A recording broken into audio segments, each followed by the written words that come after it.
Hola, ¿qué tal? ¿Cómo les va? ¿Cómo está todo? Esto se llama Logosomnia para quienes no conozcan el canal. Y mi nombre es Luis Ignacio Betancur. Aquí suelo subir videos acerca de temas relacionados con la filosofía, con la literatura, las humanidades, etc. Hoy me voy a ocupar de un filósofo muy importante de la tradición, sobre todo importante o reconocido por haber sido el padre del existencialismo. Me refiero al filósofo y teólogo danés Søren Kierkegaard. Søren Kierkegaard nació en 1813 y murió en 1855. No voy a detenerme en cuestiones biográficas. A mí en general no suelen interesarme las biografías de los autores. Me interesan mucho más sus obras. Es cierto que en este caso, en el caso de Kierkegaard, su biografía tiene una gran importancia a la hora de comprender su obra, la relación que tuvo con su padre, la relación que tuvo con su madre y la relación que tuvo con el gran amor de su vida, con su prometida, con quien nunca se llegó a casar. Sin embargo, hay mucha información al respecto en internet, en videos de YouTube, en libros, así que me parece un poco redundante ocuparme de estos asuntos. Voy a entrar de lleno en la obra, en el libro del cual quiero hablar el día de hoy. Es uno de sus libros más importantes. Creo que no es el más importante, pero sin duda estaría entre los 3 quizás más importantes.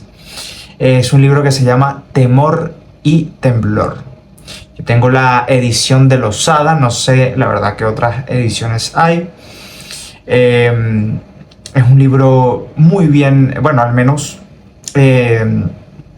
a través de la traducción se nota que es un libro muy bien escrito, un libro con vuelo poético, con una prosa hermosa, que nos asegura que Kierkegaard no solo era un hombre de ideas, sino también un gran escritor, como tantos otros filósofos. Temor y Temblor es una obra que parte de un relato muy conocido de la Biblia. El relato en el cual Dios pide a Abraham que sacrifique a su hijo Isaac como prueba de su fe. Por supuesto, este relato es muy polémico y se presta a diversas interpretaciones muy peligrosas, tanto para los creyentes como para los no creyentes. Kierkegaard venía de una familia muy religiosa y tuvo una formación también teológica, no solo filosófica. Así que para él este relato era de suma importancia y probablemente consideraba que era necesario hacer una lectura profunda de lo que allí se cuenta. Este relato bíblico, el relato en el cual Dios pide a Abraham que sacrifique a su hijo, es obviamente muy polémico, porque dentro de los mandamientos, dentro de las leyes de Dios, está la orden de no matar, ¿cierto? Y es curioso, es irónico que el propio Dios pida a uno de sus más ilustres siervos que sacrifique a su hijo, que lleve a cabo un sacrificio humano, y no un sacrificio humano cualquiera, sino el sacrificio de del ser más querido por Abraham, de su propio hijo, de su propio vástago.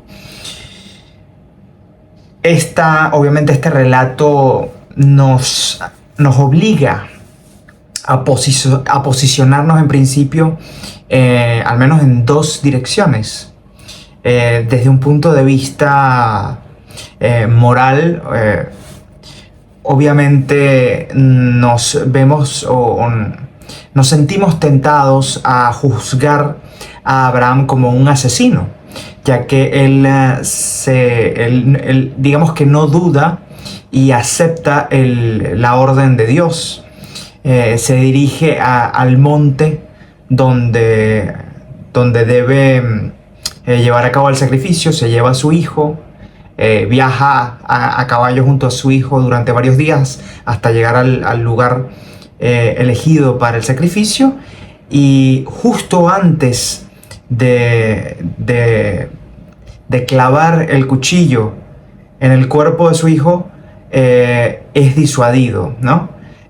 Dios se manifiesta y le hace saber que ha sido simplemente una prueba y que no debe llevar hasta sus máximas consecuencias lo que le ha pedido. De cualquier manera, lo cierto es que no podemos negar que parecía que Abraham estaba dispuesto a llegar hasta el final. Ahora bien, también es cierto que si no tomamos la vía moralista, si no nos decidimos por la vía según la cual Abraham sería juzgado como un culpable, podemos en cambio tomar la vía o decantarnos por una vía que tiene que ver más con la fe, con una relación más directa con Dios. Entonces podríamos decir que Abraham o que el amor por Dios que sentía Abraham era tan enorme que podía llevarlo incluso a sacrificar a aquello o aquel ser humano por quien él sentía más aprecio, es decir, su hijo Isaac. Ante estas dos posibles interpretaciones del relato que se nos sugieren de buenas a primeras, de forma un tanto superficial, Kierkegaard intenta ir más allá, intenta profundizar mucho más en lo contado en la Biblia.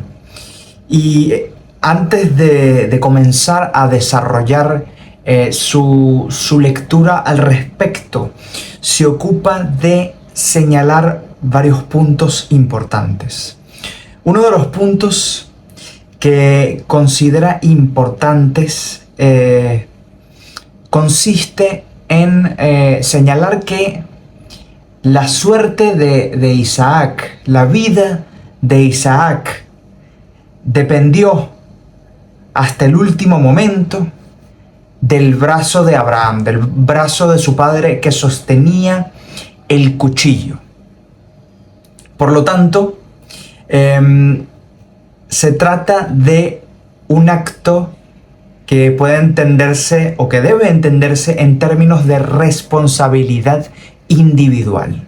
Esto es un punto muy importante que ya desarrollaremos a fondo y que tiene que ver, por supuesto, con la cuestión del existencialismo, ¿no? Sabemos que el existencialismo tiene que ver con la carga que implica ser libres y con la enorme responsabilidad que implica ser libres y tomar determinadas decisiones. Para Kierkegaard, una de las dificultades que se presentan a la hora de interpretar este relato bíblico se relaciona con lo que ya yo venía comentando. Se relaciona con estas dos vías que se abren a la hora de interpretar el mandato de sacrificio, la orden que da Dios a Abraham de sacrificar a su hijo Isaac. Y digo que se relaciona con estas dos vías porque Kierkegaard señala que también surge un problema a la hora de nombrar este relato bíblico, a la hora de colocarle una etiqueta, de colocarle un nombre. Y surgen también dos posibilidades, ¿no? que provienen, por supuesto, de dos puntos de vista diferentes. Si asumimos un punto de vista moral, entendiendo por moral todo lo que tiene que ver con las normas que rigen a una comunidad, debemos o nos vemos obligados a nombrar lo que iba a llevar a cabo Abraham como un asesinato. En cambio, si asumimos un punto de vista más bien religioso, nos encontramos habilitados para nombrar lo que iba a hacer Abraham como un sacrificio. Es cierto que el asesinato y el sacrificio pueden equipararse en un nivel, digamos, biológico, en tanto que ambos actos implican la privación de una vida. Ambos actos implican privar a un ser vivo de su vida intencionalmente. Sin embargo, en el plano simbólico, obviamente, el asesinato y el sacrificio son muy distintos. En este punto, sin embargo, nos adentramos en un terreno un poco pantanoso y difícil. Porque a la hora de pensar la diferencia simbólica que hay entre el asesinato y el sacrificio, nos encontramos, si seguimos la lectura de Kierkegaard o si seguimos las ideas de Kierkegaard, en un embrollo. ¿Por qué? Porque el asesinato es, de alguna manera, una transgresión de las normas morales, una transgresión de la moral, es un acto que va contra las leyes que rigen o que posibilitan la vida de una comunidad. Se diría que el sacrificio, en cambio, se diría que es una institución, ¿cierto? Algo que, si bien es cierto que ocurre excepcionalmente, si bien es cierto que no se lleva a cabo de forma cotidiana, es algo que se permite en determinadas ocasiones. Es algo que la comunidad permite en determinadas ocasiones excepcionales, tales como las fiestas o como los actos consagrados a determinadas deidades, los actos consagrados o llevados a cabo con el propósito de obtener los favores de determinadas deidades. En fin, lo que quiero señalar es que suele entenderse el sacrificio como una práctica institucionalizada, ¿no? Como algo que de cualquier forma, a pesar de que implica la privación de una vida, a pesar de que implica que corra sangre, es una forma que la comunidad se permite en determinados momentos. Esta diferenciación que he hecho sería, digamos, la más extendida, la que pensaríamos en principio, o la que vendría a nuestra mente en un principio. Sin embargo, no es la que quizás Kierkegaard defendería. Para Kierkegaard no sería tan sencillo como pensar que el asesinato es una transgresión de la moral, mientras que el sacrificio es una forma institucionalizada de matar. Para Kierkegaard, y en esto reside en parte la angustia que produce el relato de Abraham, el sacrificio, o al menos en el caso del relato de Abraham, el sacrificio de su hijo Isaac, no es algo que está avalado por la moral de una comunidad. No es algo que una institución respalda. Es algo más bien que ocurre de una forma sumamente íntima y privada. Es algo que solo se sustenta en la comunicación que mantiene Abraham directamente con Dios. Y por lo tanto es algo que ocurre en una situación de inmensa soledad. Por lo tanto, aquí se tambalea la definición que acabo de esbozar sobre la definición que acabo de esbozar de sacrificio. En este caso, cuesta pensar el sacrificio como una forma institucionalizada de violencia, como una forma respaldada por las normas comunitarias. En este caso, el sacrificio se sostiene en la individualidad y en la soledad, y por lo tanto se vuelve algo sumamente frágil y angustiante. Vuelvo a la imagen de la que hablé antes, una imagen que trae Kierkegaard a colación en su texto, cuando él dice que todo depende, o la vida de Isaac depende del brazo de su padre en el momento en que sostiene el cuchillo resplandeciente, en el momento en que está a punto de utilizarlo y clavarlo en el cuerpo de su hijo. Por eso podemos decir que se trata de un acto que tiene que ver con la responsabilidad individual. Por eso se trata de una cuestión existencialista. Porque el sacrificio aquí no es una institución, sino algo que se lleva a cabo directamente merced a cierta relación directa con Dios, que tiene que ver con la formación pietista religiosa de Kierkegaard.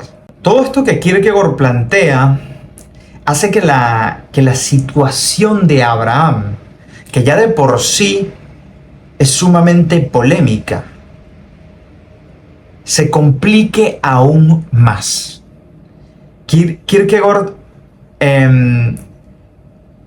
coloca o hace que la acción del sacrificio no descanse sobre el apoyo de una comunidad, sino que descanse exclusivamente sobre los hombros de Abraham y sobre su relación íntima con Dios.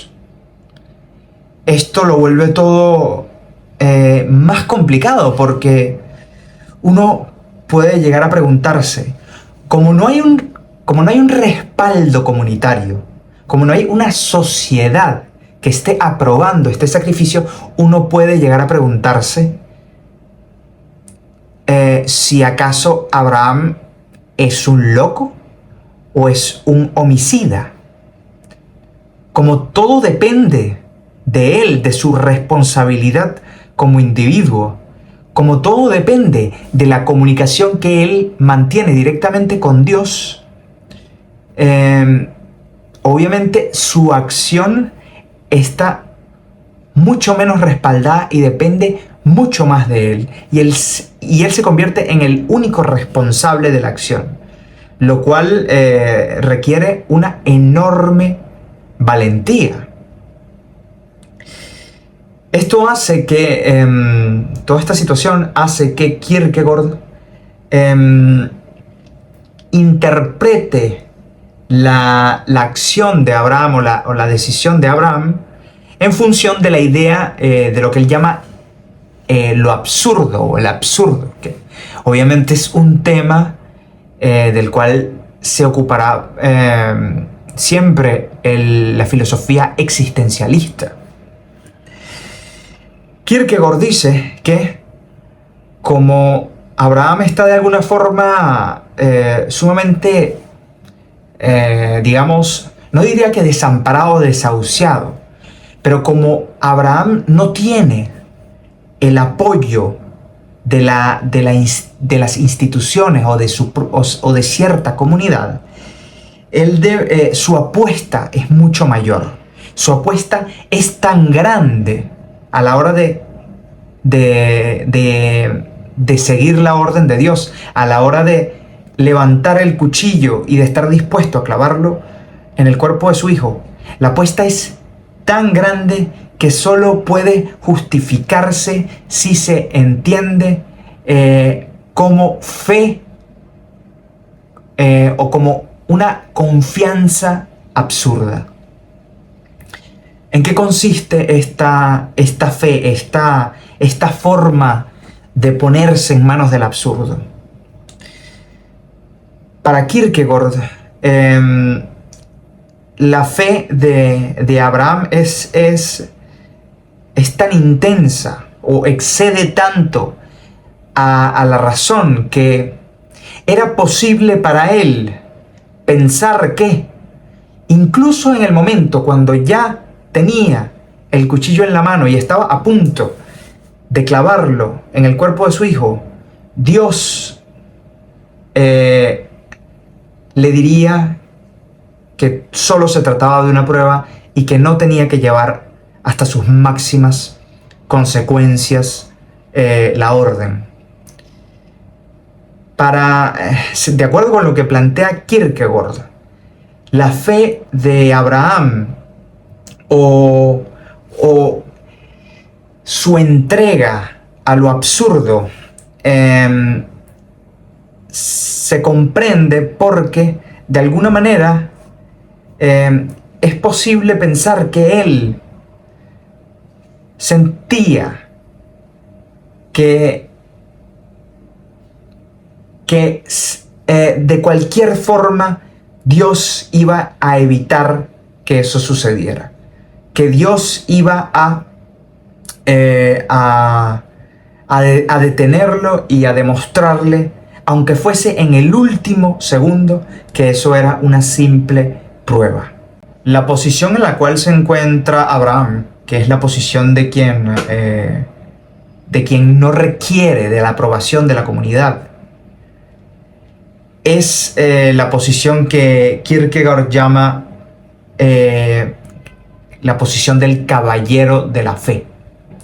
El caballero de la fe es precisamente aquel que puede hacerse o que es capaz de hacerse completamente responsable de su acción y que no necesita de la mediación de la moral, que no necesita de la aprobación de las normas de la comunidad para sustentar algo que podría ser incluso horrendo, como por ejemplo sacrificar a un hijo.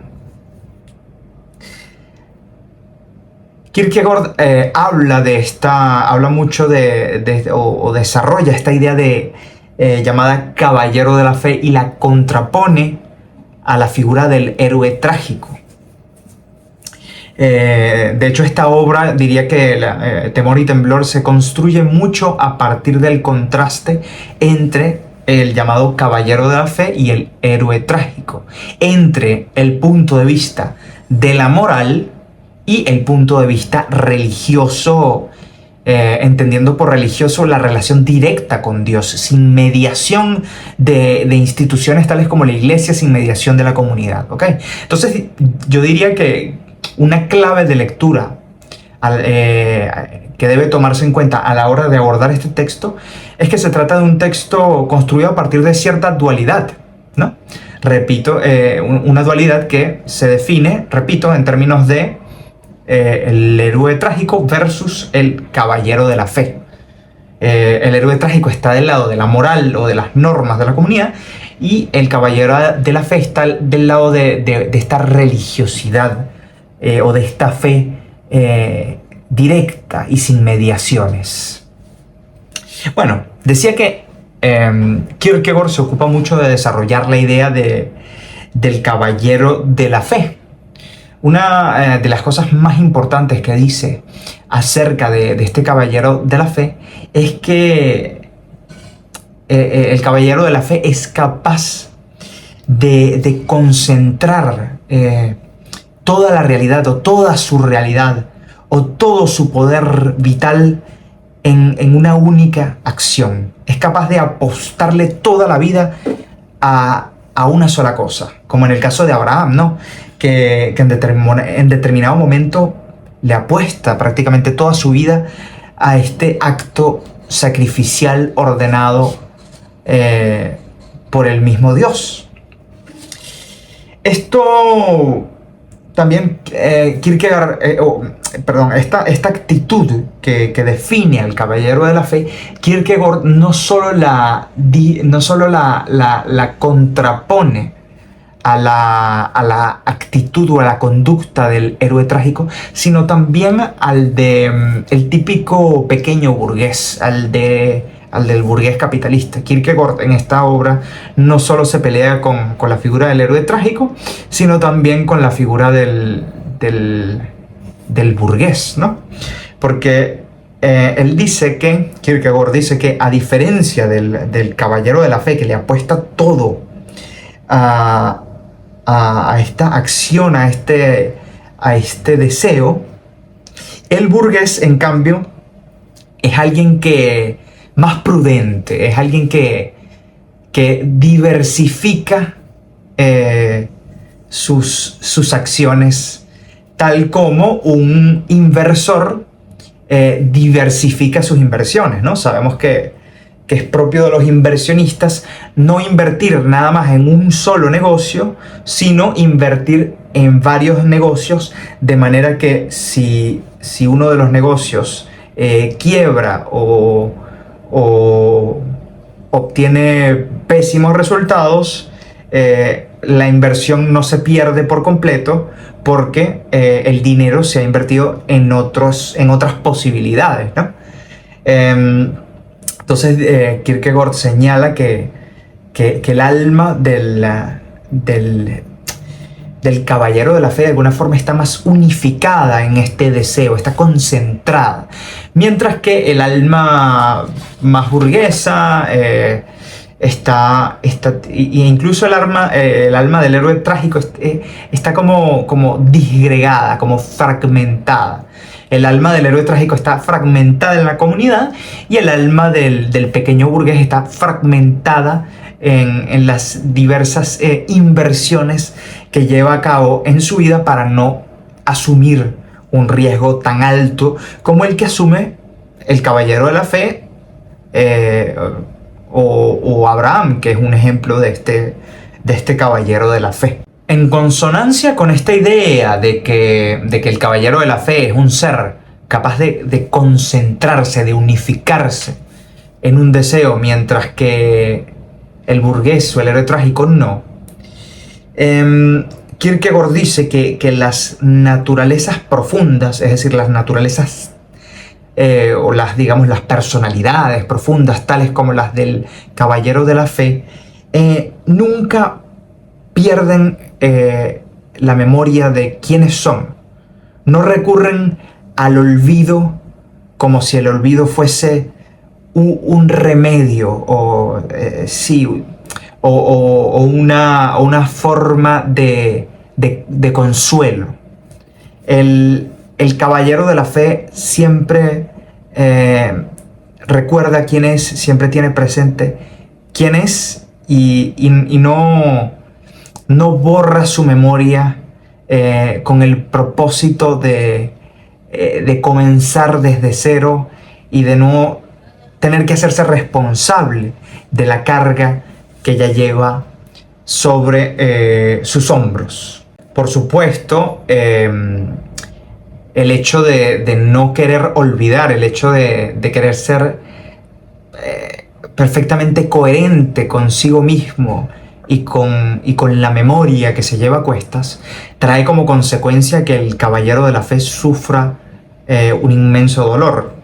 Y Kierkegaard no está en contra de que sobrevenga, o de que ocurra, o de que se experimente este dolor. Para Kierkegaard, este dolor de alguna forma mantiene al caballero de la fe comprometido con la vida, reconciliado con la vida. Este dolor tiene que ver, también con la angustia que siente al hacerse responsable de sus actos, al no tener que apelar al veredicto de la comunidad para llevar a cabo determinada acción. Así que bueno, es algo... el dolor y la angustia en este caso, a mi parecer, se relacionan con la valentía de alguna forma, a pesar de que Kierkegaard en ningún momento habla de valentía. Luego de desarrollar un poco esta idea del caballero de la fe, de lo que Kierkegaard llama el caballero de la fe, él se ocupa de explicar un poco las diferencias que encuentra entre el orden de lo moral, es decir, de las normas de una comunidad, de las normas institucionalizadas, de la cuestión de la fe o de la religiosidad privada o íntima. Kierkegaard dice que, de acuerdo con el orden moral, el individuo o lo que corresponde al individuo es renunciar a su individualidad y entregarse a lo general, al deseo general, a las normas que rigen o que sustentan a la comunidad. Yo creo que aquí está de alguna manera implícita la teoría del contrato social, las teorías contractualistas, a pesar de que Kierkegaard no explicite esto. Sabemos que bueno, si simplificamos la idea, el contrato social consiste de alguna forma en renunciar a la individualidad, a los deseos individuales que nos caracterizan en el estado de naturaleza, es decir, en el estado previo a la vida en comunidad, con el propósito de asumir el orden moral, es decir, el orden de la generalidad, el orden a partir del cual todos podemos entendernos, las normas a partir de las cuales todos podemos actuar de forma armónica, ¿no? Esto es lo que sucede, de acuerdo con Kierkegaard, en el orden moral. Y no es lo mismo que sucede en el orden de lo religioso o en el orden de la fe, tal como él entiende lo religioso y la fe. Para Kierkegaard, en el caso de la fe, ocurre más bien lo inverso, ¿no? En el caso de la fe, lo general, o sea, en el caso de la fe, el individuo no se sacrifica en aras de lo moral o de lo general. En el caso de la fe, el individuo de alguna forma es más importante que lo general, está por encima de lo general y de lo moral. Y yo sé que esto en principio pareciera que... esto en principio parece como una apología del individualismo y del egoísmo más puro, pero no es así, ¿no? Esta sería la lectura simplista. No se trata de pensar que el individuo es soberano y por lo tanto, como está por encima de la comunidad, puede imponerse a la comunidad y hacer lo que quiera con ella. No se trata de una tiranía de un individuo que está por encima de la comunidad, no. Cuando Kierkegaard dice que el individuo está por encima de lo general, a diferencia de lo que ocurre en el orden moral, lo que dice es que ese individuo está por encima de lo moral en la medida en que ese individuo tiene una relación íntima con su fe en Dios, con lo religioso. No se trata de un individuo que obedece a sus más bajas pasiones y que se las impone a la comunidad. Es un individuo que coloca por encima de lo moral algo que le llega desde un orden sagrado, superior a las normas de la comunidad. Algo que es un individuo que más bien se hace que en el momento en que entra en contacto con este orden superior, con este orden sagrado, se hace responsable de sus acciones, se hace directamente responsable de sus acciones, se hace incluso más responsable de sus acciones porque no depende de la aprobación de la comunidad, no depende de la mediación o del apoyo que ofrecen las normas de la comunidad. Está, digamos que, librado, está entregado a su propia libertad individual y por lo tanto su responsabilidad es la máxima posible. Así que bueno, en este punto creo que cabe destacar que este texto no es solamente, no es solamente un texto que trata sobre cuestiones sagradas o sobre cuestiones existenciales. Es un texto profundamente político. Es un texto que plantea yo diría, me atrevería a decir, correría el riesgo de decir que plantea un posicionamiento frente a las teorías contractualistas, a la teoría del contrato social. Kierkegaard desarrolla un pensamiento individualista que redunda como en favor de la comunidad, paradójicamente, ¿no? Porque además, bueno, a Kierkegaard le encanta lo paradójico, lo que se mantiene en constante tensión. No deja de ser paradójico que el individualismo que él defienda haga más responsables a los individuos y por lo tanto los haga más responsables con respecto también a los otros. Eso redunda en la relación con los otros, ¿no? Entonces creo que también Temor y Temblor es un libro no solamente relacionado con la religión, con la teología, con la existencia humana, sino con lo político, es algo que se puede traducir en una práctica vital. Es un libro realmente muy amplio, también es un libro que trata de la estética, así que no es para nada un libro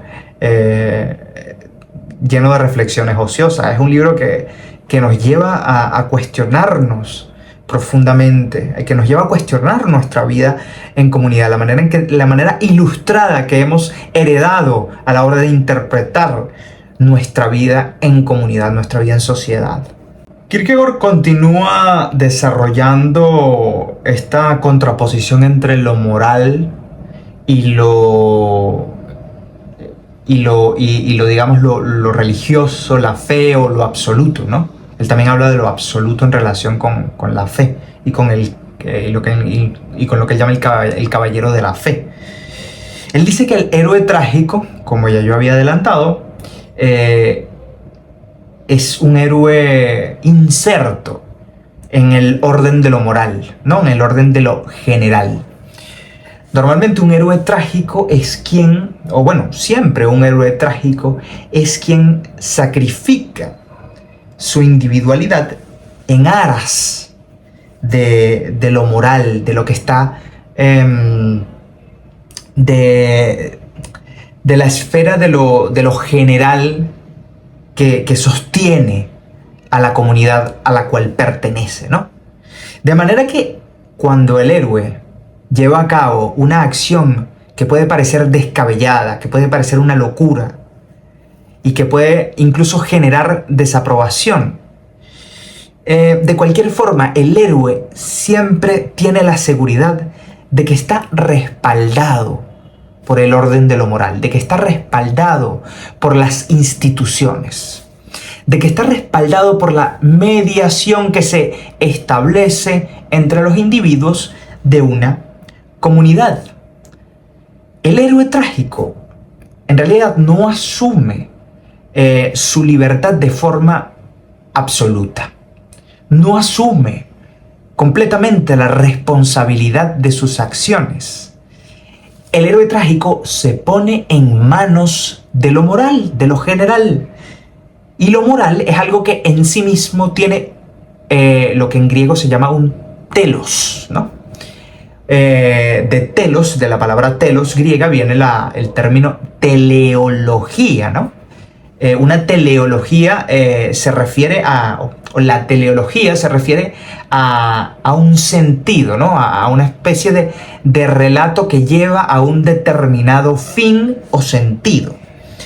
La moral en sí misma, o de forma inmanente, ya es de por sí un sentido, es un camino, es un camino a seguir, es un horizonte ya preestablecido. ¿Ok?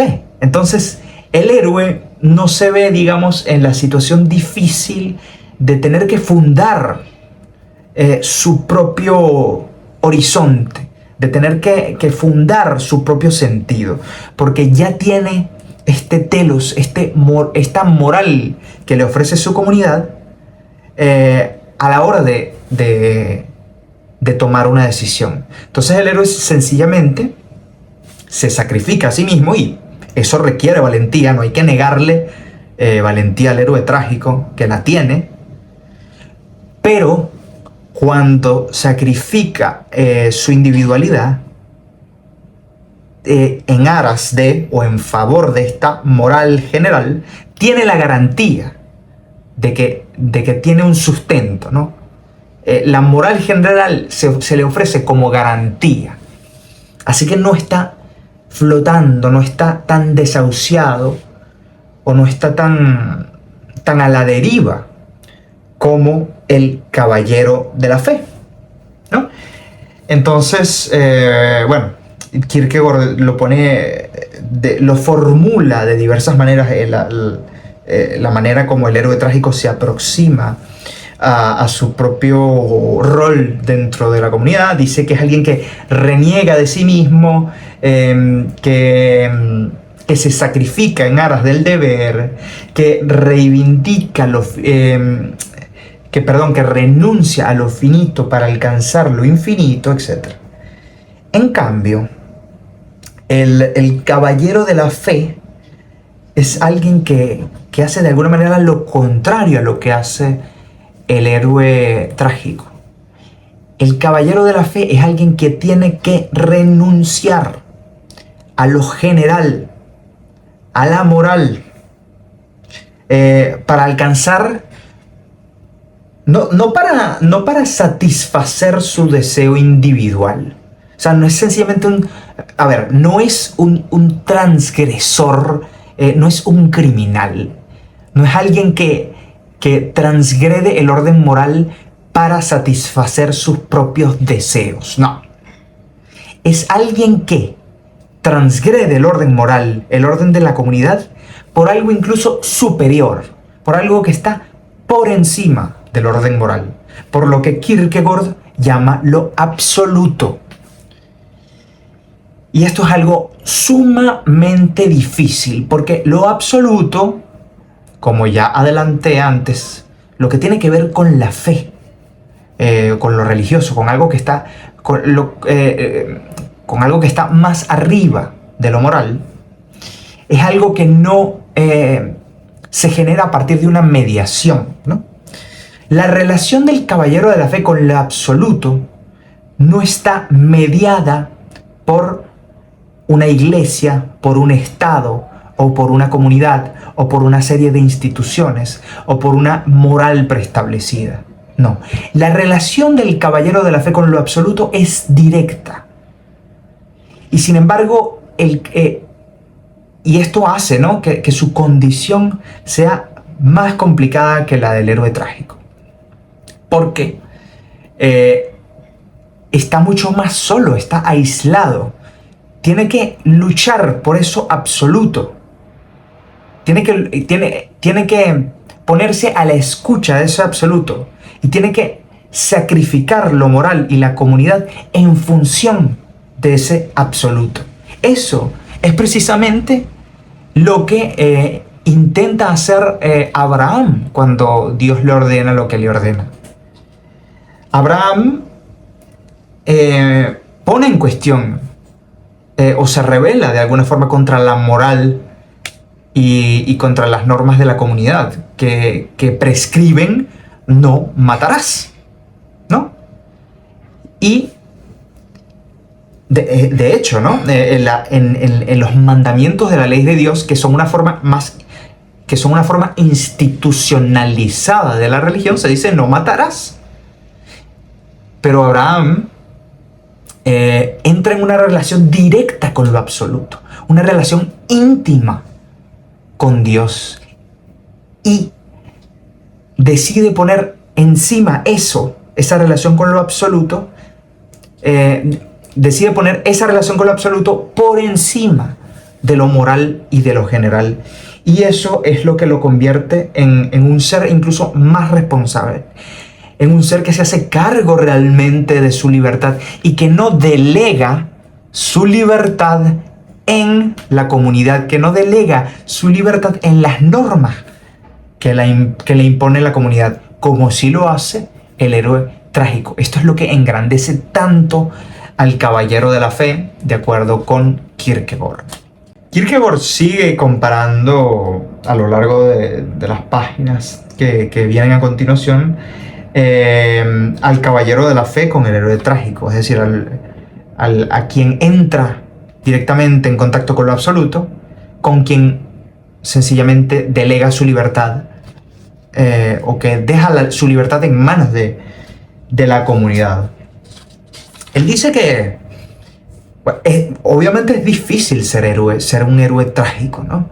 No es fácil renunciar a la propia individualidad para llevar a cabo la voluntad general, pero de todos modos es más fácil ser un héroe trágico que ser un caballero de la fe, porque, como dije, un héroe trágico siempre tiene instituciones enormes, tales como el Estado o las iglesias, que le sirven de apoyo a su sacrificio, que apoyan su sacrificio por más descabellado y más terrible que sea. En cambio, y por eso es que de acuerdo con lo que dice Kierkegaard, el poeta siempre, o los poetas piden lágrimas para los héroes, ¿no? Es algo que se sobreentiende. Se exige a la comunidad que llore por los héroes, porque de alguna manera estas lágrimas representan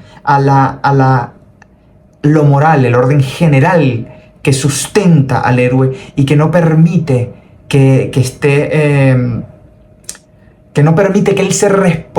él solo se responsabilice absolutamente de lo que hace, ¿no? Las lágrimas de la comunidad de alguna forma significan que también que la comunidad sirve de apoyo, que la comunidad se implica en su totalidad en lo que el héroe trágico lleva a cabo. En cambio, por el caballero de la fe, nadie llora. El caballero de la fe es alguien que más bien guarda silencio.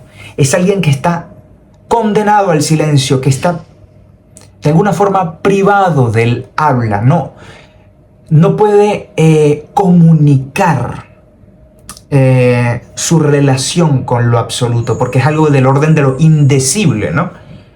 El caballero de la fe está de alguna forma está fuera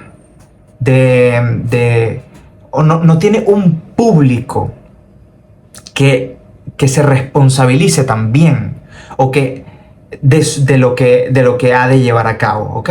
No hay una comunidad que lo acompañe a la hora de asumir la responsabilidad de sus acciones. Por eso también es que Kierkegaard dice que hay una paradoja en el individualismo del caballero de la fe.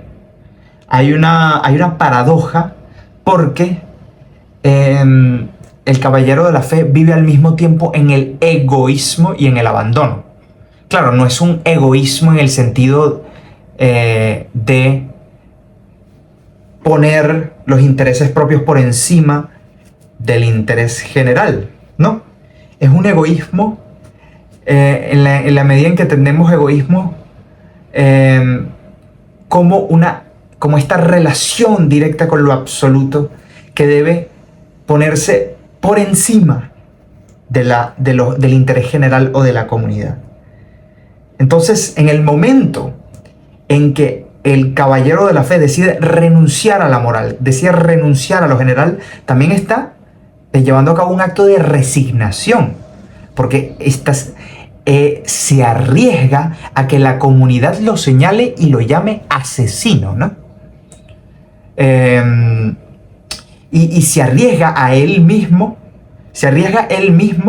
a pensar que podría ser un asesino, ¿no? Como él se está haciendo el único responsable de sus acciones, como no hay unas instituciones que sustenten lo que ha de llevar a cabo, él corre absolutamente con la responsabilidad y por lo tanto lleva a cabo el acto más extremo de abandono y de resignación. Normalmente pensamos, y esto es un cliché que Kierkegaard se ocupa de desmontar, normalmente pensamos que lo más fácil del mundo es ser individuo, ¿no? Que cuando somos individuos somos nuestros propios reyes, somos reyes de nuestros propios dominios, ¿no? Porque se piensa que cuando uno es individuo o cuando uno vive en tanto que individuo, no tiene ningún compromiso con la comunidad, por lo tanto vive solamente en función de sus propios intereses. Pero no es así. Esto es un lugar común que Kierkegaard se encarga de desmontar.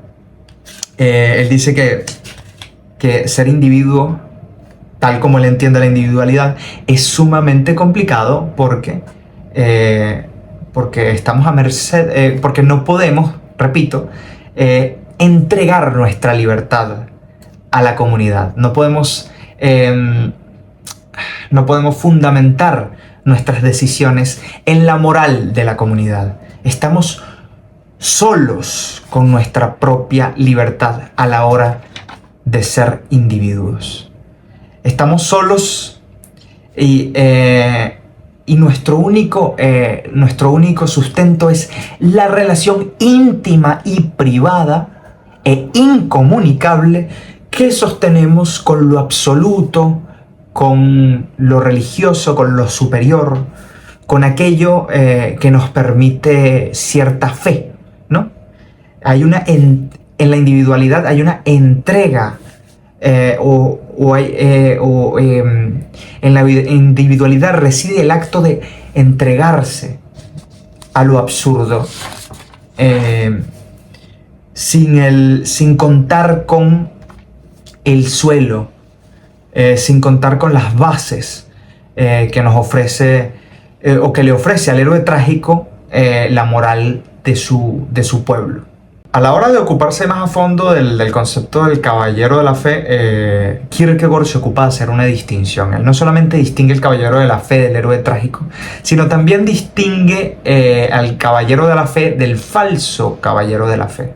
Él dice que existe una clase de hombres o de mujeres, es decir, de seres humanos, que podemos definir como falsos caballeros de la fe, porque a pesar de que no se rigen por lo moral, por las leyes generales de la comunidad, tampoco asumen una responsabilidad individual, sino que encuentran como una pequeña comunidad, como una comunidad sectaria en la cual se apoyan. Por eso él llama a este tipo de caballero de la fe falso caballero o caballero sectario, a diferencia del caballero real de la fe que coloca su relación con lo absoluto por encima de lo moral o de lo general. Bueno, Creo que ya he entregado suficiente información acerca de este libro. Por supuesto que hay muchísimo más que decir.